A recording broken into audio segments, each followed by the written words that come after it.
அனைவருக்கும் அல்ல சண்முகத்தின் அன்பு வணக்கம். பொது நிலத்தில் ஒரு நாளும் இருக்க வேண்டாம். அப்புறம் எவ்வளோ பெரிய விஷயங்க. அது பொதுவான இடம், ஊருக்கே பொதுவான இடம், ஊருக்கே பொதுவான ஒரு குளம். அந்த குளக்கரையில் போய் நீங்கள் போய் குடியிருக்கணுமா?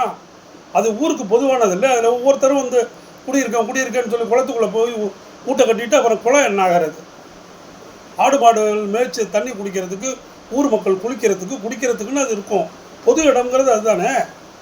இப்போ நம்ம வந்து ஒரு பார்க் அமைக்கிறாங்க கார்பரேஷனில், பொது இடம். அதுக்குள்ளே போய் நான் வீட்டு கட்டுறேன், அங்கே போய் இருக்க முடியுமா? அதான் சொல்கிறாங்க, பொதுவான இடத்துல போய் இருக்காது. அது ஏன்னா எல்லாருக்கும் பொது, எல்லா ஜனங்களும் வந்து போகக்கூடியது. இப்போ பஸ் ஸ்டாண்ட் இருக்குங்க, அது எல்லா ஜனங்களும் வெளியூருக்காரங்க உள்ளூருக்காரங்க, வெளியூருக்காரங்க உள்ளூருக்கு வர, அதுக்குன்னு இருக்குது பொது இடம். அதில் போய் நீ குடியிருக்க முடியுமா? நான் அந்த ஓரத்தில் 10 அடியில் இருந்துக்கிறேன்னெல்லாம் நீ போட்டு அது மாதிரிலாம் ஏகப்பட்ட இடைஞ்சல், யாரும் அலோவ் பண்ண மாட்டாங்க. போலீஸ் கேஸ் ஆயிரும், அடிதடி ஆயிரும், ரகலை ஆயிரும், கெட்ட பேர். இதைத்தான் சொல்லியிருக்காங்க, பொதுவான இடம்னா பொது, அது மக்கள் அனைவருக்கும் சொந்தம், எல்லாருக்கும் அனுபவிக்கிறதுக்காக கொடுக்கப்பட்ட பொது இடம்.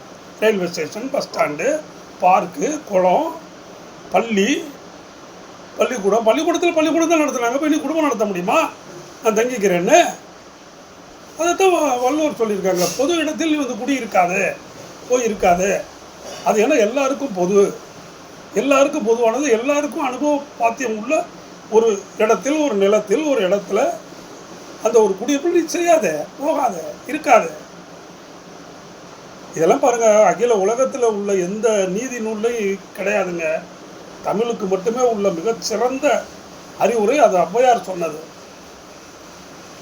எவ்வளோ பெரிய ஒரு இதுக்கு கடவுள் மாதிரிங்க அது. அந்த ஞானத்தால் ஔவையார் நமக்கு சொல்லி கொடுத்துருக்காங்க. நன்கு இதை மனதில் உள்வாங்கி கொண்டு அதற்கு மதிப்பளித்து நாம் அதன்படி நீதி நேர்மையோடு வாழ வேண்டும் என்று கேட்டுக்கொள்கிறேன். வணக்கம்.